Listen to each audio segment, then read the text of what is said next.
Приветствую всех моих дорогих друзей и подписчиков! Сегодня мы с вами посетим одно из моих самых любимых мест в Стамбуле. Это смотровая площадка, находящаяся на холме Пьер-Лоти, с которой открывается удивительный вид на залив Золотой Рог. А также попьем кофе в историческом кафе Пьер-Лоти Кафеханеси. Ну и, конечно, узнаем, кто же это такое Пьер-Лоти, что в честь него названо это удивительной красоты место. Но изюминкой всего этого является то, что это место находится на действующем, но очень древнем кладбище, где современные надгробия перемешаны с гробницами времен Османской империи. Так что, я думаю, будет интересно. Ну а пока начнем все по порядку. Пьер-Лоти находится в районе Эюп, сразу же за городскими стенами Феодосии, к северо-западу от района Фатих. Добраться сюда можно любыми видами транспорта, будь то автобус, минибус, недалеко есть остановка метробуса Айван-Сарай. Также в этом году со стороны Эминönü запустили новую линию трамвая. Так как подниматься на холм мы будем на фуникулёре, на турецком телеферик, то вам нужно выйти на остановке Eyüp-Sultan телеферик. Сама станция метро Телеферик украшена вот такими вот красочными картинами с пейзажем на залив Золотой Рог времен Османской империи. Проезд на фуникулёре по Истанбул-карт стоит 4 лиры, но не забывайте, что сейчас в Стамбуле все карты должны быть привязаны к персональному HES-коду. Kartınızı işleminiz yapılıyor. Lütfen bekleyiniz. Kart yüklemeniz gerçekleşti.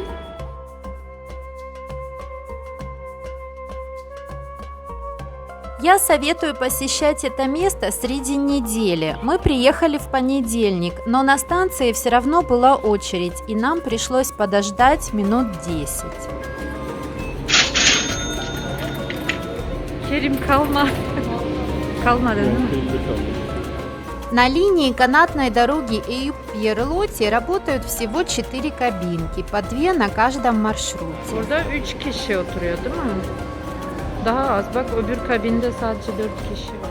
Продолжительность движения между станциями где-то около 3 минут. Максимальное же количество пассажиров в одной кабинке 8 человек. Yavrum sen burada ne yapıyorsun? Akıllı kedi gel.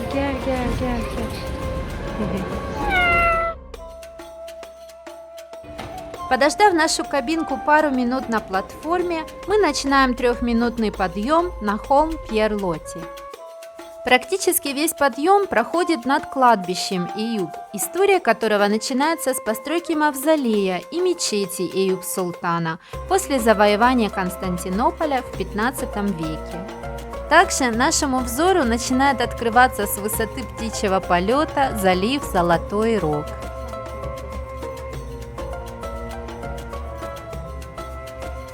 Вторая станция обустроена на холме Пьер-Лоти и гораздо меньше из-за географических особенностей местности, но именно она вызывает особый интерес у гостей города, поскольку отсюда открывается прекрасный вид на окрестности. Здесь всегда очень много людей.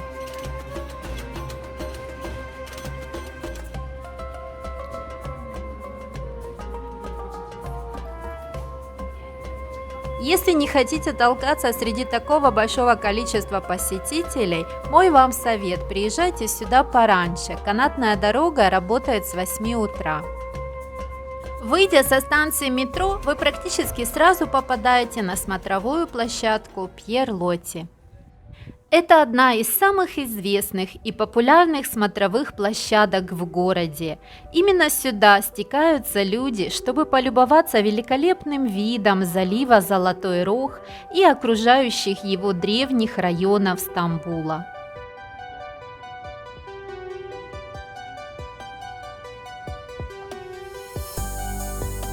Узкий изогнутый залив, впадающий в пролив Босфор в месте его соединения с Мраморным морем, разделяет европейскую часть Стамбула на северную и южные половины. Именно у гавани в устье Золотого Рога в VII веке до нашей эры была основана колония Византий, вокруг которой впоследствии и сформировался Константинополь. Путешественники XIX века называли залив самой красивой частью города. А французский офицер и литератор Жюльен Вио, который писал под псевдонимом Пьер Лоти, просто обожал каждый уголок Стамбула, но больше всего его привлекал именно район Эюп.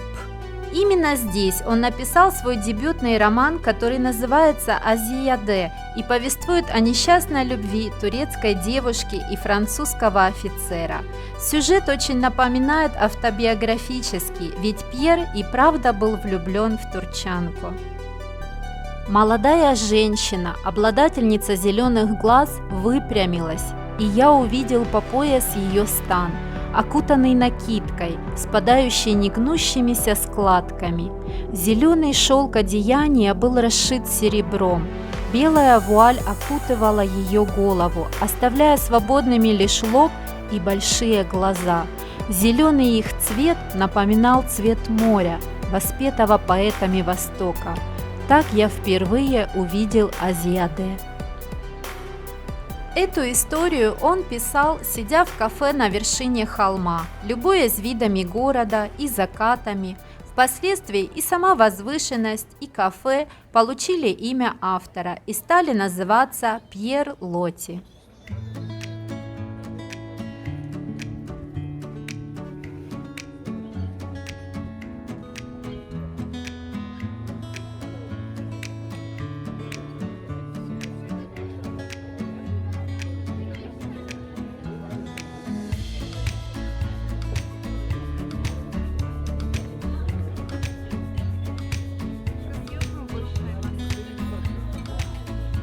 Известно, что Пьер Лоти был рьяным сторонником турецкого освободительного движения. За это он был уважаем в кругах прогрессивной интеллигенции Турции и даже получил благодарность от правительственных органов страны.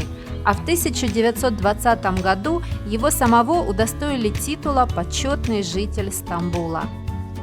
Именно здесь, попивая крепкий ароматный турецкий кофе, молодой Пьер, которому было всего 26 лет, думая о зеленоглазой девушке, писал в свой дневник историю, которая суждено было сделать его знаменитым.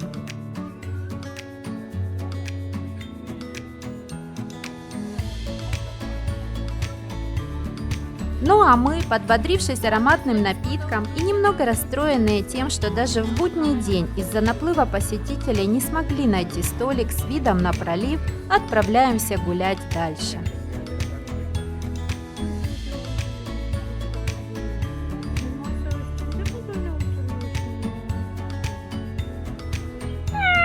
И здесь начинается самое необычное. Едва выйдя из кафе, мы оказываемся на центральной улице исторического кладбища Эюп. И для местных это вполне нормально и неудивительно, то что кладбище служит местом прогулок городских жителей и туристов. Но самое интересное, что я заметила, так это то, что настоящими хозяевами этого места, как в принципе и всего Стамбула, являются кошки.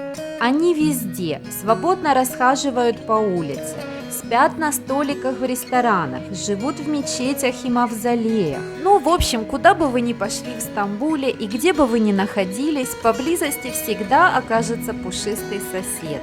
А здесь, на кладбище, мы встречали их практически чуть ли не на каждой могилке.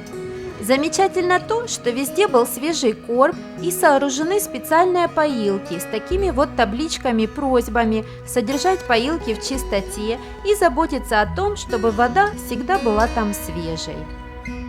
По эюпским кошкам было заметно, что они достаточно гостеприимны, привыкли к большому количеству людей, но и, само собой разумеется, к хорошему к ним отношению. Так постепенно, смотря и любуясь пушистыми друзьями, мы спускаемся к мечети Эюп Султан Джами, о посещении которой я расскажу вам в следующем видео. А если вам было интересно со мной, то подписывайтесь на канал, чтобы не пропустить новое видео о Турции и турецкой культуре. До встречи, друзья, или, как говорят в Турции, görüşürüz.